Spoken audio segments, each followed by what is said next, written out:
and to the video log for the book. Today I'd like to show you how to prepare a leg of pork for prosciutto. This is the leg of pork I bought from the butcher this morning. You can see that is indeed a leg of pork. It's about 11.5 kilos, just cut through the hip. When the butcher prepares the leg of pork, he will cut through this section here, through the coccyx and the tail, and through the so-called H bone, which is the pelvis. The pelvis connects the two legs in that plane there. What you have to do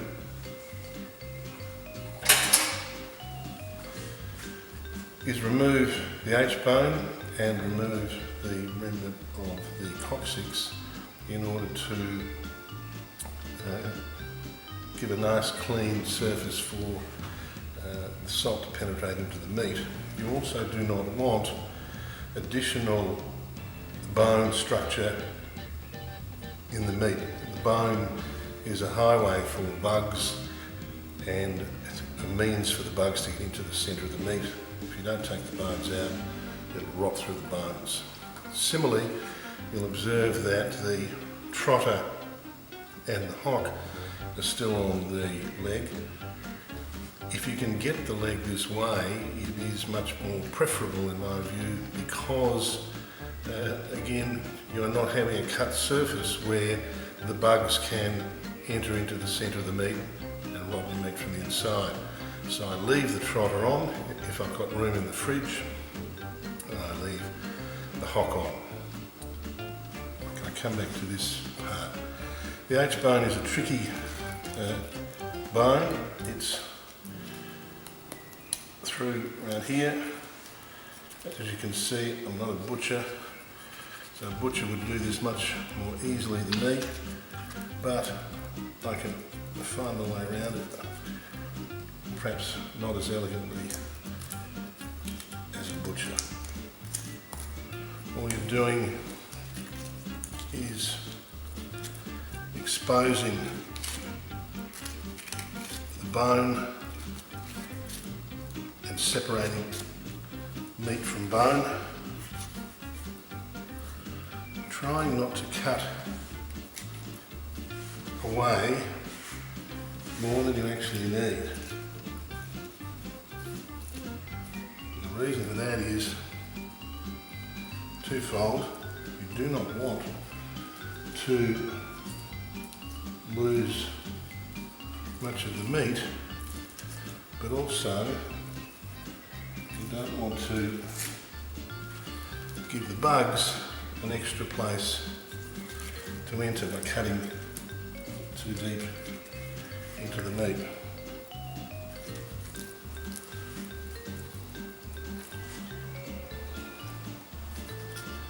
It's a little awkward because of cameras and lights, but you get there eventually.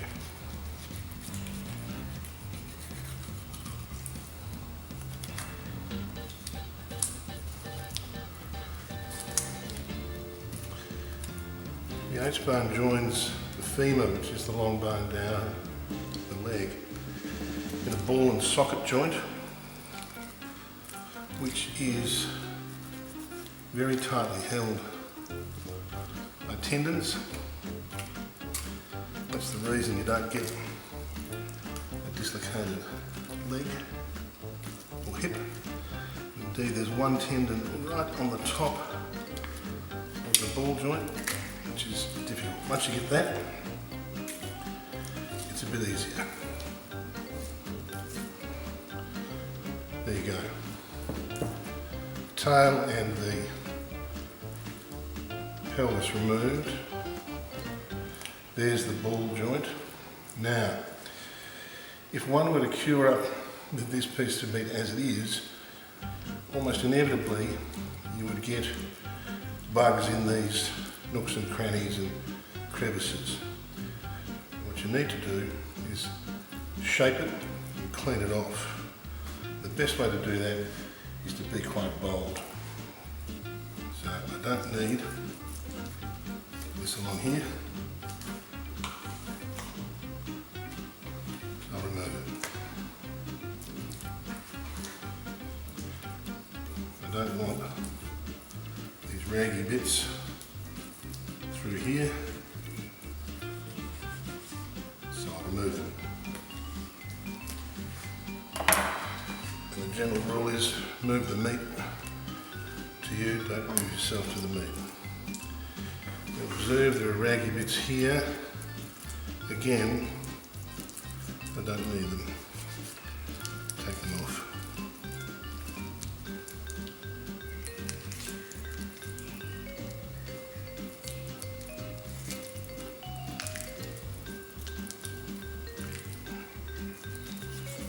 Tough tendons around the joint.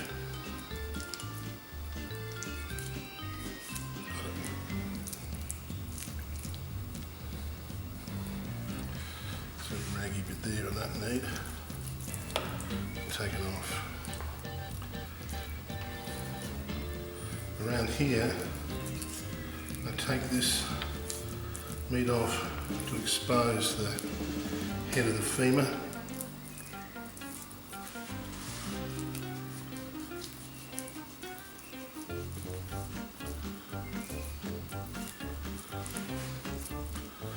Take off these bits here to give it a nice shape.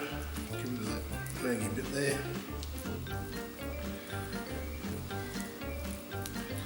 These loose parts here I don't want. They're just places and nooks and crannies for bugs.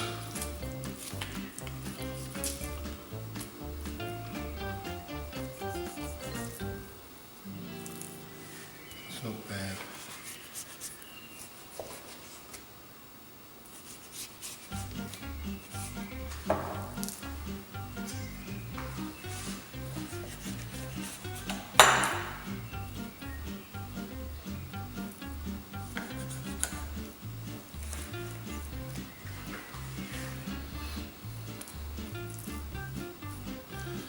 There you go, not bad.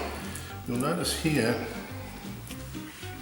that there's some blood. The reason for that is the major blood vessel in the leg is the femoral artery. The femoral artery follows the femur down the leg. This is where the femoral artery was. You see some blood. Commercial pork is normally very well bled and hung, and there won't be much blood in the femoral artery, but you must try and get it out. If there's any blood left in the femoral artery, it will rot the meat from the inside. The best way to do that is to press by massaging the meat from the reverse side. You're forcing any residual blood out of the femoral artery, and you'll see that a little comes out. Mop it with some absorbent paper or kitchen towel.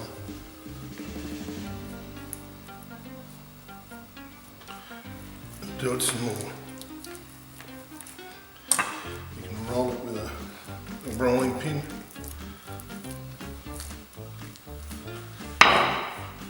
You'll see that not much more is coming out. I don't think that's sufficient. That's the basic trim for prosciutto.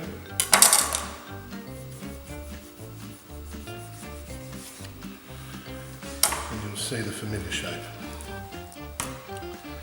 Next I'll show you how to do the initial salt cure.